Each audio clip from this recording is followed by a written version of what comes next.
என் பேர் அகமது பாஷா. திருக்கழிகுண்டம் மார்க்கெட்டில் Faisal food கேப்னு hotel வச்சுருக்கேன். ஃப்ரைட் ரைஸு, பிரியாணி அந்த மாதிரி. நீங்கள் பார்த்தீங்கன்னா அந்த சிலிண்டர் வேலையால் ஹோட்டல் மூடக்கூடிய நிலமையில் நான் இன்னைக்கு தத்தளிச்சிட்ருக்கேன். காரணம் பார்த்தீங்கன்னா, ஒரு வாரத்துக்கு முன்னாடி ஒரு சிலிண்டர் விலை 1610 ரூபா. ஆனால் இன்றைக்கி 2300 சொல்கிறாங்க. அதுக்கு சிலிண்டர் இல்லைன்றாங்க. இப்போ என்கிட்ட பார்த்தீங்கன்னா இப்போ ஒரு 12 பேருக்கு மேலே ஒர்க் பண்ணுறாங்க.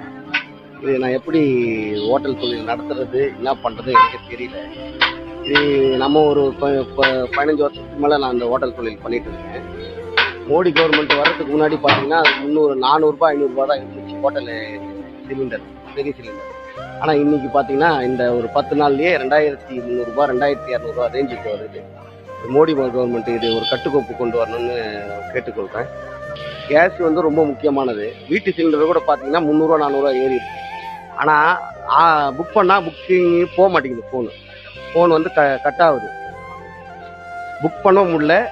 சிலிண்டரும் இல்லைன்றாங்க. கேட்டால் இது இன்னும் விலை ஏறும்ன்ற நிலைமைக்கு சொல்கிறாங்க, பயமுத்துறாங்க. அப்போது இதே நிலைமை நீடிச்சுன்னா ஹோட்டல்லாம் எல்லா ஹோட்டலுமே மூடுற ஒரு நிலைமைக்கு ஏற்படும். அப்போது இருக்கிற தொழிலாளிகளுடைய நிலைமை என்ன ஆகுது? ரொம்ப கஷ்டத்துக்குரிய நிலைமை தான் ஆகும். கேஸ் மட்டும் இல்லை, கண்டெய்னரு, எல்லா வேலையுமே இன்னைக்கு இந்த ஒரு வாரத்தில் விலை எல்லாமே ஏறி இருக்குது. இதை நம்ம என்ன பண்ணுறது ஒன்றுமே தெரியல. இது மோடி கவர்மெண்ட் தான் இதை ஒரு நிலைமை கட்டுக்கோப்பு கொண்டு வரணுன்ட்டு அன்போடு கேட்டுக்கொள்கிறேன்.